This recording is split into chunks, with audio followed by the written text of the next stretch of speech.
Ringrazio tutti e raccolgo questo secondo testimone, perché circa 2 anni fa abbiamo chiuso il primo progetto, il primo testimone passatoci dall'US 9, che era quello di Elfottimum, il progetto sul teleconsulto. Oggi raccogliamo questo secondo testimone e chiudiamo Veneto Escape.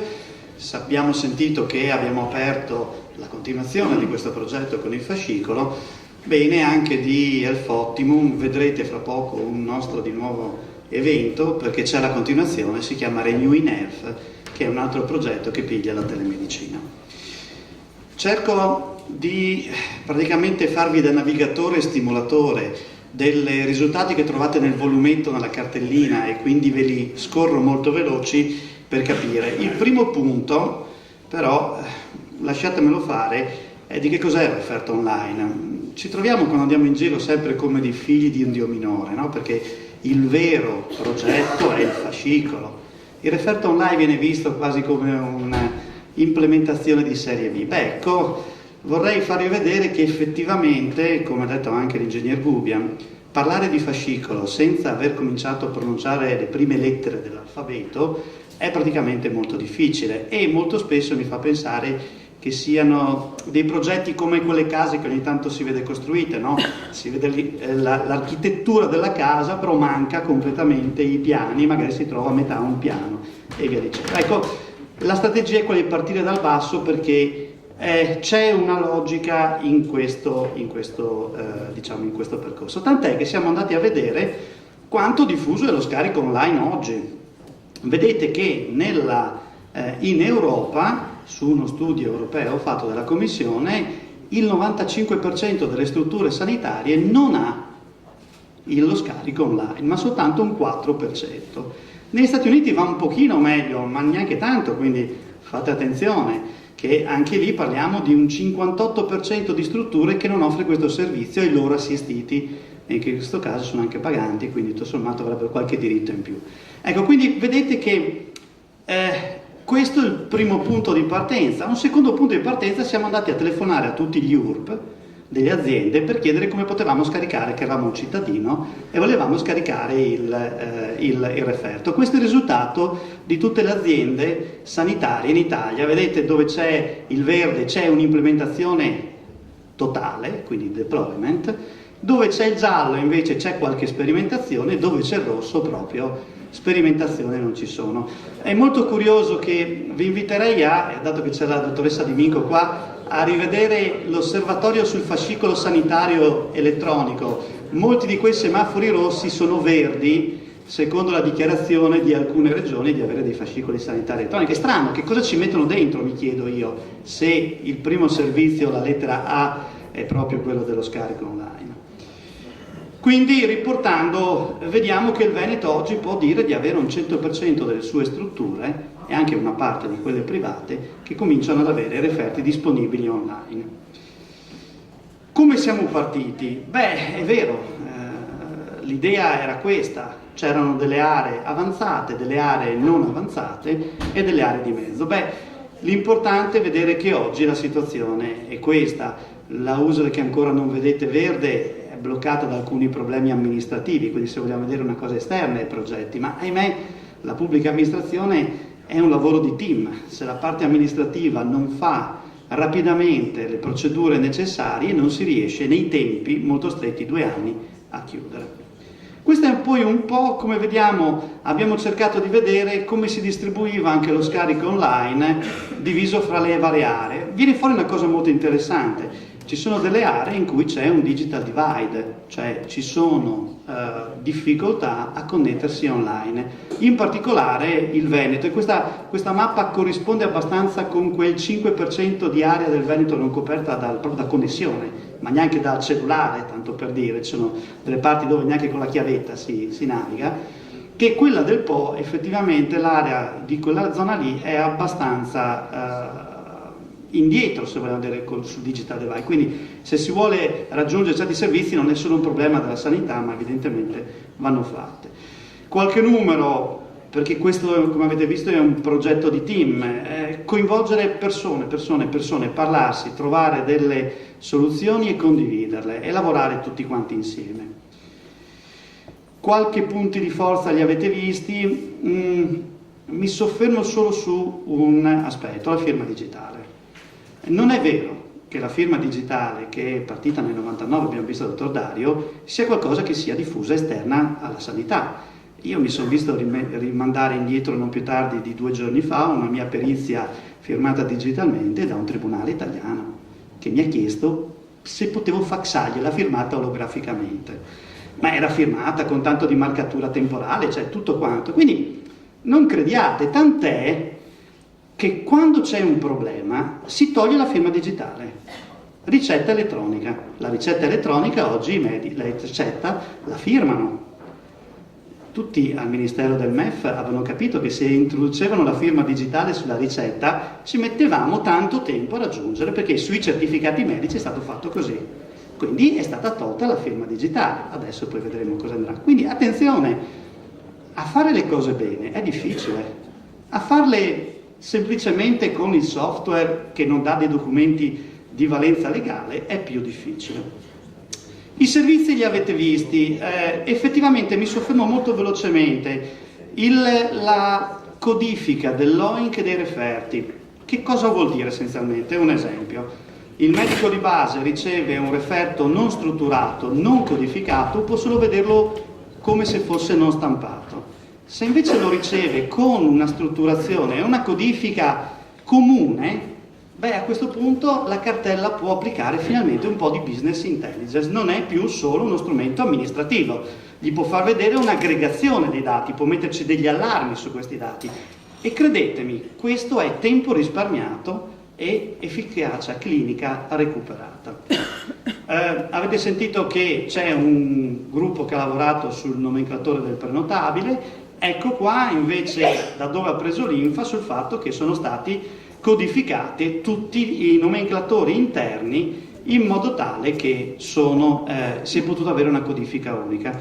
Questo è molto importante perché ad esempio è stato creato un gruppo di persone, di operatori che hanno cominciato a imparare a lavorare insieme su questo problema delle codifiche. Firma digitale. La firma digitale, questo è lo stato raggiunto, praticamente il 95% dei referti viene firmato digitalmente e c'è ancora un 5% che non viene firmato digitalmente. Sono piccole nicchie dove chiaramente certe abitudini, certe situazioni di contorno portano a non fare ancora la firma digitale. Per quanto riguarda l'archiviazione dei referti, abbiamo dato una struttura di tipo registri repository che avete visto è fondamentale per il fascicolo. Per quanto riguarda la distribuzione interna era già buona all'inizio, però diciamo l'abbiamo consolidata e oggi il 96% dei referti, dei servizi che vedete analizzati dal progetto è distribuito internamente, non più con un flusso cartaceo, ma con un flusso di tipo informatico. La distribuzione esterna chiaramente è la punta dell'iceberg. Ci può essere se c'è tutto quello che c'è sotto, quindi andando ad analizzare questo parametro qua abbiamo una evidenza di quello che accade sotto. Oggi siamo al 60% dei referti in regione scaricati online e questo era l'obiettivo di progetto e obiettivamente è una cosa molto importante. Corrisponde circa al 40% dei cittadini che in quest'anno hanno avuto un contatto con il sistema di scarica online. È un patrimonio incredibile per il fascicolo. Abbiamo dei cittadini, il 40%, che ha già cominciato a vedere come normalità il fatto di utilizzare delle infrastrutture informatiche per diciamo vedere. I canali di distribuzione ancora il portale web rimane la cosa migliore. Le farmacie vedete che crescono, figlie anche probabilmente di non un accordo generale con i farmacisti per dare vita a questo e impulso a questo canale. I comuni faticano e questo è una cosa che effettivamente fa pensare quando noi vogliamo realizzare quello che si chiama sistema socio-sanitario. Probabilmente bisogna fare una forte azione per portare dalla carta il sistema sociosanitario a qualcosa di più concreto e qui non ci siamo riusciti molto. Per quanto riguarda poi la conservazione legale, ad oggi il 60% dei referti sono posti in conservazione legale. E questo è un ottimo risultato, vedendo quello che accade in altre regioni. Obiettivamente questo è stato possibile ed è anche molto interessante come i documenti si stiano tirando dietro le immagini. Cominciano molte USL a utilizzare un sistema consolidato di conservazione legale e non un pochino raffazzonato come eravamo un pochino abituati a vedere. Vado un attimino scusate che questa l'ho già fatta, a vedere quali sono stati i problemi, quelli che abbiamo un pochino trovato, perché questo non era un progetto di tipo tecnologico, era un progetto di tipo di deployment, dovevamo supportare le aziende a risolvere i problemi che nascevano. Abbiamo diviso in 3 fasce le aziende, quelle che erano superiori al 50% di scarico, quelle che erano fra 20 e 50 e quelle che erano sotto il 20%. Ci siamo quindi visto che c'era un 13% più o meno a metà anno, a metà 2012, che era dentro questa fascia qui. Ci siamo focalizzato su queste aziende qua, analizzando problematiche tecniche, organizzative e anche di promozione del servizio. Allora, le problematiche tecniche sono state quelle che obiettivamente sono state risolte prima. Lentezza del sistema, mancata comunicazione automatica dei disservizi, c'erano tutta una serie di soluzioni che però obiettivamente sono state facilmente risolte. Quelle un pochino che potevano essere tecnico-organizzativo, ad esempio la consegna delle credenziali. Vedevamo che se venivano consegnate nello stesso foglio del ricordarello della prenotazione avevamo uno scarico maggiore. Se in alcune USL separavano questi 2 fogli perché avevano letto la legge sulla privacy in un modo un pochino particolare, allora vedevamo che diminuiva perché si perdeva il foglio e via dicendo. Molto interessante è stata vedere la gestione del consenso. Noi abbiamo dato delle linee guida, poi ovviamente ogni azienda ha operato in libertà, secondo i propri uffici legali. Sono venuti fuori due modelli. Chi faceva una richiesta una tantum di consenso e poi chiedeva volete revocarlo quando la persona si presentava allo sportello, e chi invece, in una lettura un pochino diversa, entrambe permesse dalla legge, chiedeva ogni volta tutto il consenso al cittadino. Abbiamo visto che le aziende che avevano uno scarico online basso chiedevano ogni volta consenso. Abbiamo cercato di capire, siamo andati a fare delle interviste sui cittadini e loro ci hanno detto ma ci deve essere mica qualcosa di tanto semplice di sotto, lì c'è qualcosa che non mi convince, ogni volta mi chiedono tutto, ma il sistema per caso non è sicuro e quindi io devo liberare la pubblica amministrazione da fatti che possono accadere? Ma quindi questa metodologia di richiesta creava una sfiducia nel sistema e questo è stato fatto facendo delle analisi. Un altro punto organizzativo molto importante è stato quello della gestione del pagamento, che sembrerebbe non c'entrare nulla, ma questi momenti di gestione che in alcune aziende vengono gestite con un pagamento che è contestuale al ritiro del referto, cioè dopo aver fatto il prelievo. Certe aziende fanno così, altre aziende facevano invece un modello che invece permetteva di pagare prima la prestazione alle casse automatiche e poi eventualmente sul problema delle prestazioni aggiunte fare un pagamento online, pagamento invece differito e via dicendo. Questo è il modello ottimale. Anche qui ci siamo focalizzati perché tutti nelle direzioni ma il problema, facciamo così perché il problema delle prestazioni aggiunte. Ma quante sono? Bene, in una US media le prestazioni aggiunte rappresentano solo il 2,7% delle prestazioni erogate. Salgono in un'azienda ospedaliera perché chiaramente la specificità degli esami a volte può dare un'aggiunta migliore. Quanto vuol dire in termini di full time equivalent?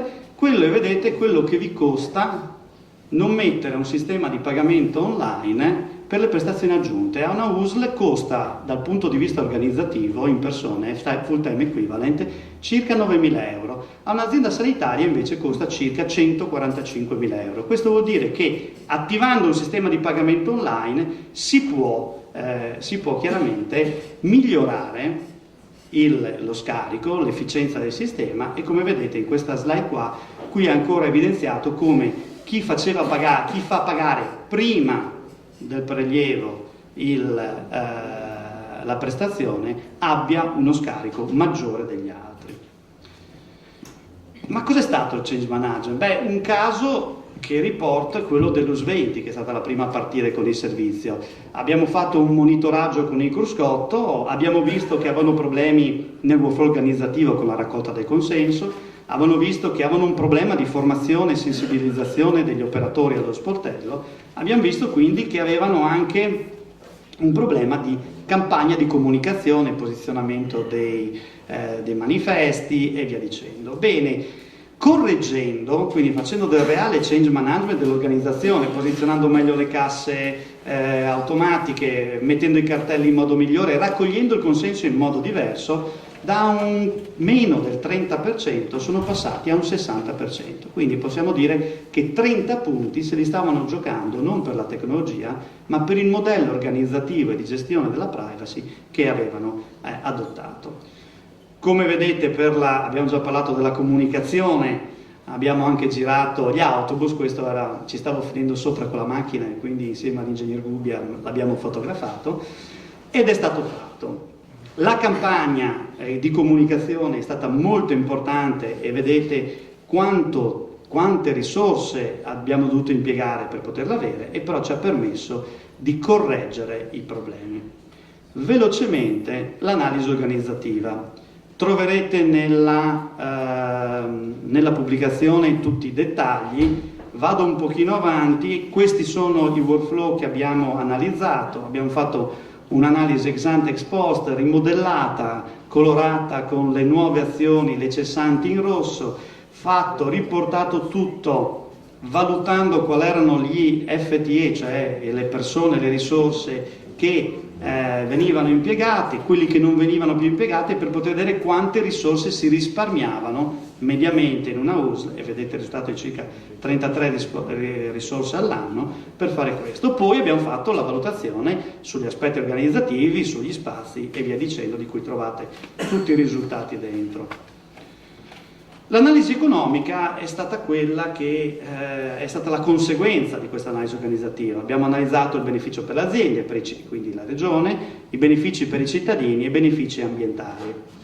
Questa è l'analisi economica grossolanamente. L'investimento medio di una USA è stato circa di 200.000 e vedete come il ritorno del flusso di cassa su una visione di 4 anni, quindi dai 3 anni di esercizio del progetto, come si rientrava. In dettaglio possiamo dire che abbiamo avuto dai risparmi di questo progetto circa 56 milioni risparmiati a livello regionale, equivalenti circa 1,08 euro a referto, con, vedete, riportato anche il costo della gestione subottimale chiamata del consenso, cioè chiedendo ogni volta al cittadino tutto il consenso. Per una US media annualmente voleva dire spendere in più 170.000 euro. Questo è il beneficio per i cittadini, circa 12 euro, derivava da uno studio già fatto precedentemente nel progetto Escape, e questo è di nuovo il beneficio ambientale della CO2. Mi sono preso anche la briga di vedere quanta PMI in meno si emetteva, ed è venuto fuori anche il calcolo della PMI. Dopodiché siamo andati a chiedere all'ARPA regionale quante domeniche senza auto corrispondono, perché volevamo dare un dato più tangibile, più toccabile, e abbiamo scoperto che l'ARPA non sa esattamente quanto si risparmia di emissioni in PMI con una domenica di blocco del traffico, e questa è una cosa molto, molto simpatica che fa parte del progetto. L'analisi sociale è stato forse il punto che più ci ha portato a scoprire i meccanismi di cosa vuol dire fare un deployment di questo tipo qua. Abbiamo usato le varie metodologie su operatori e cittadini. Gli operatori abbiamo trovato che sono molto orientati al cambiamento, questa è una cosa importante, cioè gli operatori delle aziende sanitarie tendono a voler cambiare, necessitano, e tutti ce lo sottolineano, di una formazione meno tecnica. Cioè, la formazione che viene fatta normalmente a tutti gli operatori è di tipo informatico, non informativo. Cioè dice questo computer così si usa. Perché? Dov'è il punto nel processo? Fargli capire che loro sono quale parte della maglia della catena è una cosa che manca. L'altra cosa che ci sottolineano, i nostri operatori del sistema socio-sanitario del Veneto sono stufi di progetti, cioè sono stufi di avere un carico di cose che non funzionano e che noi gli diciamo guarda che non funzionano perché è un progetto, ovviamente devi essere in qualche modo tollerante. Loro vogliono lavorare, cioè non vogliono perdere tempo con software che non funziona, con processi che non sono ben analizzati, quindi ancora una volta serve un modello che avete visto nel fascicolo, piloti che facciano una sperimentazione e poi si fa il deployment quando le cose realmente possono funzionare. Per i cittadini che non utilizzano il sistema siamo andati a chiedere perché non lo utilizzano. Anche qui abbiamo trovato delle cose interessanti, ad esempio sapevano che c'era la possibilità di non andare in ospedale, ma perché ci andavano? Pochi perché non avevano l'opportunità di avere un computer o un accesso in rete, e soltanto divisi in particolari zone del Veneto. Qualcuno, sempre pochi secondo me, l'11% di chi non li usa diceva che non era pratico, il 23% va in ospedale perché è convinto che se c'è qualche problema, l'avere l'operatore gli permette di risolvere il problema. Questa è una cosa che deve farci riflettere, perché vuol dire che c'è una scarsa fiducia dei cittadini nella macchina che noi mettiamo in piedi come pubblica amministrazione, come front-end. Altri, e qui dimostrano ancora una volta, tornano perché tanto devono o pagare il ticket o raccogliere il famigerato CD Patient, che è un'altra cosa elettronica, devono raccoglierlo fisicamente con il referto in radiologia. Chi invece lo utilizza online, come vedete, è molto contento di poter utilizzare questo sistema. Dice che è facile, che è soddisfatto, e il questionario online era praticamente ognuno che scaricava aveva un link che lo portava su un questionario in maniera libera e lasciava giù che cosa ne pensava del servizio. Come vedete, gli altri servizi che loro richiedono sono ovviamente prenotazioni delle visite e consultazione dei precedenti o dello storico clinico. Io ho dei seri dubbi che questo sia un dato reale, ma sia più una sensazione di indotto, cioè che creda il cittadino che questa è la cosa che vuole, piuttosto che un reale bisogno, perché è vero che le prenotazioni, perché uno pensa al CUP e tutta la trafila che fa, ma non è un procedimento così semplice, quindi il cittadino un giorno che si troverà davanti al CUP online probabilmente scoprirà che non è questa banalità. Anche la consultazione, anche questo è un fattore che probabilmente l'integrazione maggiore degli operatori, penso alla medicina di base con il sistema, sicuramente creerà un anticorpo rispetto a un bisogno che probabilmente non è reale.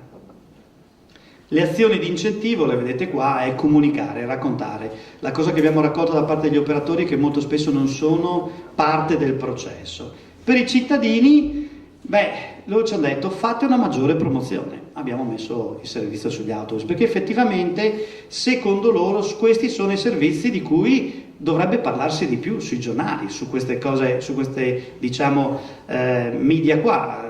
Guardate tutta la parte sulla stampa che ha avuto il fatto di dover iscrivere i propri figli alla scuola via online. I referti online non è una cosa che passi così in maniera importante. Ultimo, e qui con questo ho chiuso, è un pochino un ringraziamento, no? Un ringraziamento, e ho riportato l'immagine dell'Arsenale, perché ricorda veramente un po' quello che abbiamo sentito stamattina. Prima dell'Arsenale a Venezia c'erano gli squeri. Ogni confraternita, ogni congregazione aveva un posto dove costruiva le navi, le barche o navi, che erano gli squeri tipici. A un certo punto la Serenissima sente il bisogno di superare questo modello e creare il primo esempio di industrializzazione, di catena di montaggio di produzione, che raccolga tutto il sapere che era contenuto all'interno degli squeri. È molto incredibile che all'inizio l'Arsenale, questo è l'Arsenale, non aveva una mura di cinta. Col passare del tempo la Serenissima fece costruire il muro di cinta intorno perché riteneva che le conoscenze contenute nell'Arsenale fossero vitali per la politica, per l'esistenza politica della Serenissima. Ecco, quindi c'è un po' di analogia fra quello che le USL hanno fatto con Arsenali. E poi è chiaro, ho raccolto il testimone da tutti quelli che hanno lavorato nel progetto Escape. Non posso non ricordare quelli che hanno lavorato nel progetto Veneto Escape, che sono in primis le persone della regione, che vedo qui e quindi con cui abbiamo lavorato in maniera sinergica dall'inizio. Tutti i colleghi sparsi nelle USL che ci hanno sopportati, le persone di Arsenal, se io posso pensare di essere il capitano dell'Arsenale, e questo era il ruolo del direttore tecnico di Arsenal, posso sicuramente ricordare tutti gli arsenalotti, si chiamavano così quelli che lavoravano dentro gli arsenali, tutti i maestri d'ascia che hanno costruito questo progetto molto importante, e in particolare quella che mi ha tollerato di più le mie sfuriate durante questo progetto, che è il Proto, che era il project manager della nave dentro l'Arsenale, che è l'ingegnere Federica Sande. Grazie a tutti.